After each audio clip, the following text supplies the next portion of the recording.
All right, first, just to define like what a villain and a tragic hero are. Pretty sure just the definition of a villain is someone who does bad and doesn't. Someone does something that's pretty significantly wrong and feels no remorse for it. But then tragic hero does something that's wrong, but then ends up feeling remorse for it. And I feel like Macbeth is a tragic hero. Even though he does kill Duncan and then also he has a hand in killing Banquo, I feel like he feels remorse, especially in Act 2, Scene 2, how Macbeth quotes, "Methought I heard a voice cry, sleep no more. Macbeth does not murder sleep, the innocent sleep, sleep that knits up the raveled sleeve of care. The death of each day's life, sore labor's bath, balm of hurts, mind's great nature's second course, chief, nourisher, and life's feast." So I think this is kind of his conscience coming out, saying, I feel guilt for this. I feel bad that I did this. I can't sleep anymore because I feel, like I did something wrong. I feel remorse for that. So that kind of emphasizes how he's a tragic hero. I agree with Jacob and think he's a tragic hero because he kind of even though he went through and did it, he got sucked into killing Duncan from Lady Macbeth because she almost wanted him to have the power so she could have power too. And it just shows his guilt, how he feels so guilty about it throughout the whole book. And even though he keeps killing people, he when he kills the guards right after, and then he goes and ends up killing all of Macduff's family, and he kills Banquo, I think that's just it's just him trying to get over what he did before. He's just trying to deal with his guilt. Get past he's it not without... in a right mind to be coming up with those decisions.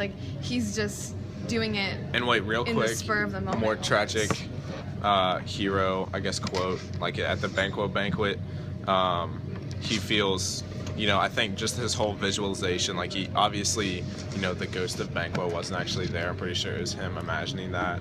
That is just kind of also his conscience feeling guilt for what he did. Proof that he's going crazy. So that, the quote, Act 3, Scene 4, at the banquet, Macbeth says, "Can such things be and overcome us like a summer's cloud without our special wonder? You make me strange even to the disposition that I owe.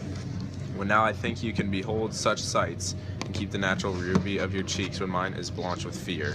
So just emphasizing, I'm, remorseful. I'm having these, not unnatural, but kind of weird aspects, in my head, I'm seeing this ghost. I feel, fear. I'm not the normal person that I am. I feel remorse. I disagree though, because I think he is a villain, because even though he is feeling remorse, there's things that you can do to fix that or alleviate it without killing more people in order to gain your position. But the thing is, he feels remorse. But listen, he doesn't have it says for a tragic hero they have a reversal where they feel remorse and they would not stop doing what they were doing. But Macbeth never really has this moment of, wow, I should probably stop killing people.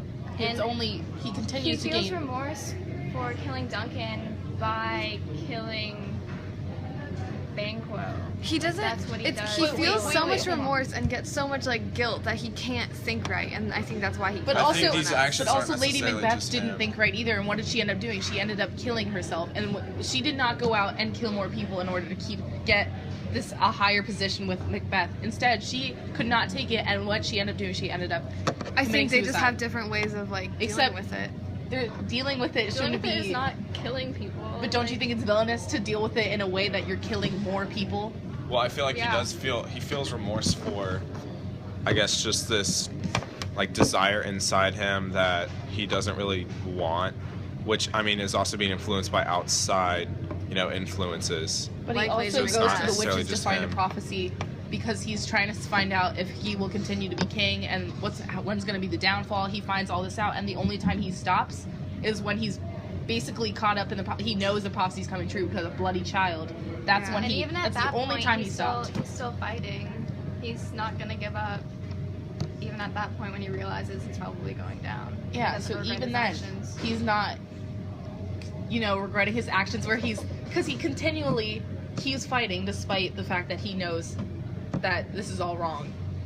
So while he did feel guilt and saying, oh yeah, he saw his ghost and he couldn't wash the blood from his hands. There's other ways you could stop and not commit murders anymore. Choose quotes. That one quote. So yeah, there's also the scene where he said Banquo was his friend in the beginning because they fought together, and then all of a sudden he needs Banquo to be killed, so he's convincing murderers by saying, both of you know Banquo was your enemy, true my lord, so is he mine, and in such a bloody distance that every minute of his being thrust against my nearest of life. And so basically saying he just went from thinking Banquo was friend to wanting to have him killed because he wants a higher position of power. All right, yeah, he's a tragic, hero. So.